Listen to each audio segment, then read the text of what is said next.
जड़ अपने अंदर है। दार्शनिक इमर्सन कहा करते थे कि यदि मुझे नरक में रहना पड़े तो मैं अपने उत्तम स्वभाव के कारण वहाँ भी स्वर्ग बना लूँगा। जिसकी मनोभावनाएं, विचारधाराएं, मान्यताएं उच्च कोटि की सात्विक है, उसके लिए सर्वत्र स्वर्ग ही स्वर्ग है, आनंद दिखाई देता है। उसके लिए इस लोक में या परलोक में कहीं भी नरक नहीं है। किंतु जिसका दृष्टिकोण निकृष्ट है, नीति अच्छी नहीं है, भावनाएं संकुचित है, उसके लिए नरक का दावानल ही चारों ओर जल रहा है। न तो उसे इस लोक में संतोष है और न परलोक में ही रहेगा। नरक उसके हृदय में भरा हुआ है, इसलिए जहाँ कहीं भी वह जाएगा, छाया की तरह नरक उसके पीछे पीछे लगा फिरेगा। सब लोग उसे धोखेबाज, दुष्ट, सताने वाले और स्वार्थी दिखाई देंगे। मनुष्य भी ऐसे ही और स्वर्ग के देवता भी ऐसे ही। उपरोक्त पंक्तियों में हमारा तात्पर्य यह बताने का है कि अपनी विचारधारा और मानसिक अवस्था के ऊपर संसार का प्रिय और अप्रिय होना निर्भर है। इसलिए हम अपने जीवन को जैसा बनाना चाहते हैं स्वेच्छापूर्वक बना सकते हैं। जिन परिस्थितियों में हम रहना चाहते हैं, जो वस्तुएं प्राप्त करना चाहते हैं, उन्हें निसंदेह प्राप्त किया जा सकता है। इस प्राप्ति का सर्वप्रधान उपाय यह है कि अपने आप को अनुकूल बनावे, अपने अंदर वह बल, योग्यता और आकर्षण पैदा करे जिसके द्वारा इच्छित वस्तुओं को प्राप्त किया जा सके। किसी वस्तु को प्रचुर मात्रा में प्राप्त करने और उसे अधिक समय तक टिकाए रखने के लिए व्यक्तिगत विशेषताओं की आवश्यकता है।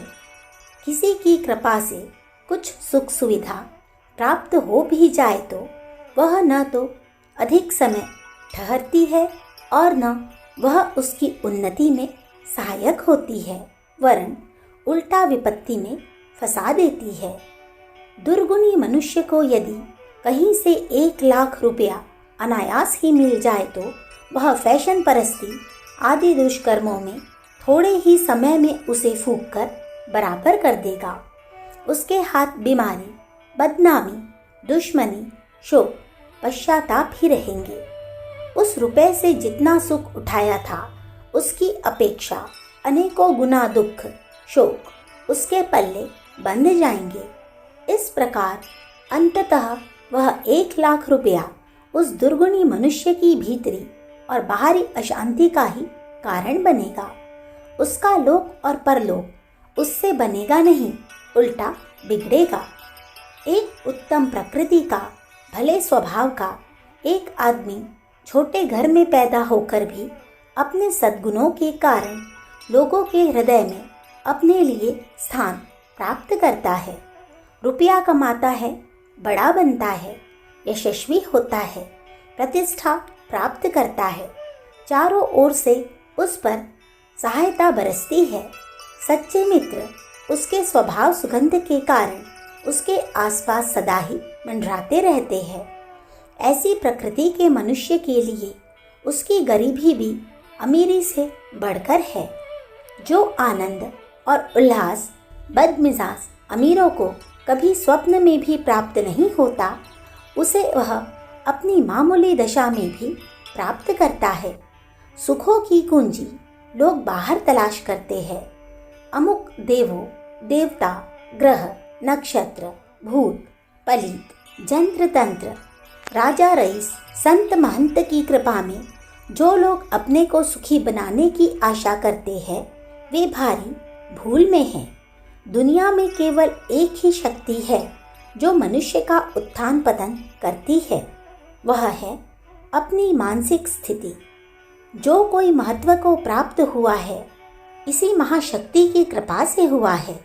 जिसका नाश हुआ है, इसी के श्राप से हुआ है। दूसरों की सहायता से हम अपनी इस शक्ति को उत्तमता के द्वारा स्थायी महत्व को प्राप्त कर सकते हैं, किंतु ऐसा नहीं हो सकता कि हमारी अयोग्यताएं जहाँ की तहाँ बनी रहे और अनायास ही सुख सौभाग्य प्राप्त हो जाए।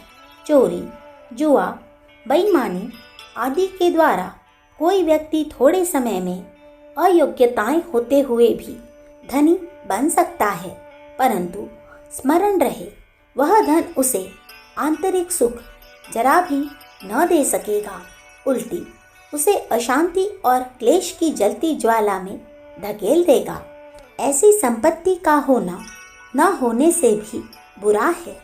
यदि आप चाहते हैं कि समाज में आपका आदर हो, हर जगह आपकी बात पूछी जाए, सर्वत्र आपकी प्रशंसा हो, सब लोग आपके ऊपर स्नेह रखें, सच्चे मित्रों सहायकों की वृद्धि हो, स्वास्थ्य उत्तम रहे, किसी वियोग या विपत्ति का सामना न करना पड़े, घर वाले सिर आँखों पर रखे, बड़े बूढ़े आशीर्वाद दिया करे, छोटे आज्ञा पालन में खड़े रहे, पत्नी प्राण के समान प्रिय समझे, बराबर वालों की भुजा समझे जावे, समाज आपको अपना नेता माने, आपके चेहरे पर प्रसन्नता नाचती रहे, अंतःकरण आनंद में डूबा रहे, सितारा आपका खूब चमके, मजदूर दूसरी जगह की अपेक्षा आपके यहाँ काम करना पसंद करे, ग्राहक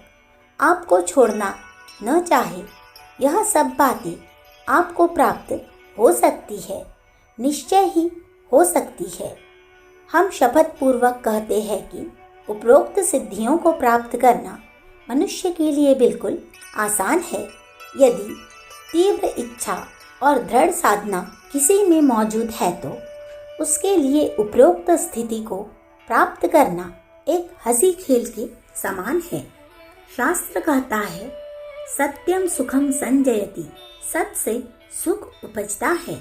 यदि आप अपने को सुखी बनाना चाहते हैं तो अपने अंदर दृष्टि डालिए, अपनी बुराइयों का सुधार कीजिए, अपने में सद्गुण उत्पन्न कीजिए। स्व को संभालते हुए पर संभल जाता है। दुनिया दर्पण है, इसमें अपनी ही शक्ल दिखाई पड़ती है। पक्के मकान में आवाज गूंजकर प्रतिध्वनि उत्पन्न होती है। इस प्रकार अपने गुण कर्म स्वभावों के अनुरूप प्रत्युत्तर संसार से मिलता है। हम जिधर चलेंगे छाया भी पीछे पीछे उधर ही चलेगी। इसलिए उचित है कि सुख प्राप्ति करने का अपने को अधिकारी बनावे, अपने आचरण और विचारों में समुचित संशोधन करे। यही सफलता का मार्ग है। अखंड ज्योति, अप्रैल सन 1945, पृष्ठ संख्या 3-4। हमारे YouTube चैनल विचार क्रांति दूत अखंड ज्योति पत्रिका को सब्सक्राइब करें एवं अगली वीडियोस प्राप्त करने के लिए बेल आइकन दबाएं। धन्यवाद।